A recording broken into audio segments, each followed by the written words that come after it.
The Queen's house in Greenwich, with its perfect symmetry and classical columns, is a vision of elegance and history.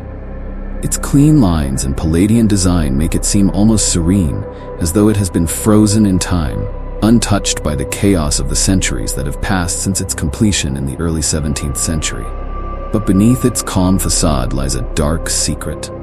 A secret whispered by the winds that sweep down from the River Thames. A secret that has haunted its halls for as long as anyone can remember. The Queen's house was built for Anne of Denmark, wife of King James I, a gift to her from the king after she accidentally killed one of his prized hunting dogs. A strange beginning for a royal residence, but perhaps a fitting one for a house that would soon become known for its restless spirits and inexplicable happenings. For years, visitors have spoken of an unsettling presence in the house, a feeling of being watched, of being followed. The long gallery, with its high ceiling and rows of windows, is said to be a place where time bends and shadows lengthen. It is a place where footsteps echo long after they should, where whispers rise and fall on the wind, where the past seems to bleed into the present. But the most famous story, the one that has come to define the house, occurred in 1966. A retired Canadian Reverend, Ralph Hardy, and his wife were visiting London and decided to tour the Queen's house. Fascinated by its history, Hardy brought his camera to capture the elegance of the tulip stairs, a striking wrought iron spiral staircase that seemed to float in midair. Hardy positioned himself at the bottom of the stairs and framed the shot. He took a single photograph, satisfied that he had captured the beauty of the historic structure. It was only after he returned home and developed the photograph that he saw it, a spectral figure clinging to the banister, grasping the iron rail with both hands.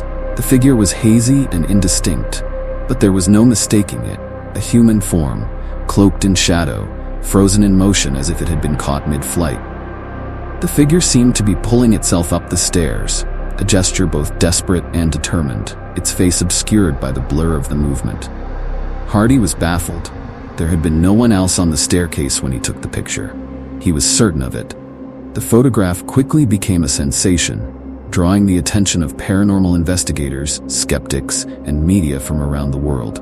Experts examined the image, looking for signs of tampering, but found none. It was deemed genuine, and the Queen's house earned its reputation as one of the most haunted sites in England.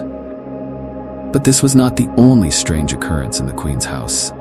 The tulip stairs had always been a focal point for eerie happenings.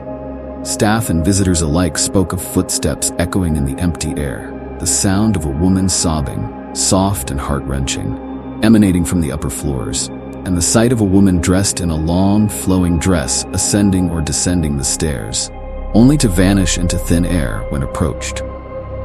One security guard, tasked with locking up the house for the night, recounted how he heard a loud crash echoing through the empty halls. When he rushed to the source of the noise, he found nothing disturbed, no broken glass, no fallen object. But the sound continued, as if something or someone was trying to make itself known, its cries for attention echoing through the ancient walls. And then there was the Blue Room, one of the most mysterious places in the house. It is a room that many say feels colder than the rest, as if the air itself is thicker, heavier. Some visitors have reported feeling dizzy or nauseous when they enter, their visions swimming, their hearts racing for no apparent reason. Others have spoken of seeing shadows moving along the walls, shadows that seem to dart away when looked at directly, as if playing a twisted game of hide-and-seek. A painting, The Lady in Grey, hangs in the Queen's house, a portrait of an unknown woman, her eyes sad, her face pale. Some believe she is the spirit that haunts the tulip stairs, the woman whose footsteps echo in the halls, whose sobs drift through the corridors. Legend has it that she was a servant who met a tragic end, perhaps falling or being pushed down the stairs to her death. Her spirit, they say, has never left, doomed to wander the house, forever reliving the final moments of her life. But it is not only the visitors and staff who have experienced these strange events.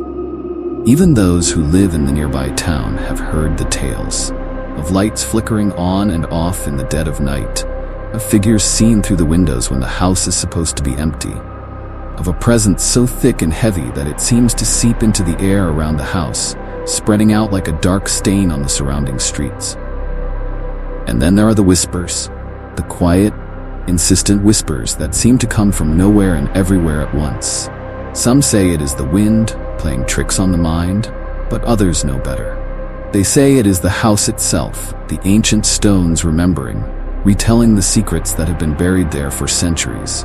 Secrets of pain and betrayal, of love and loss, of death and despair. The Queen's house stands as it always has, a monument to history, a testament to time. But to those who have felt its chilling embrace, who have heard the whispers in the dark and seen the shadows move, it is something more.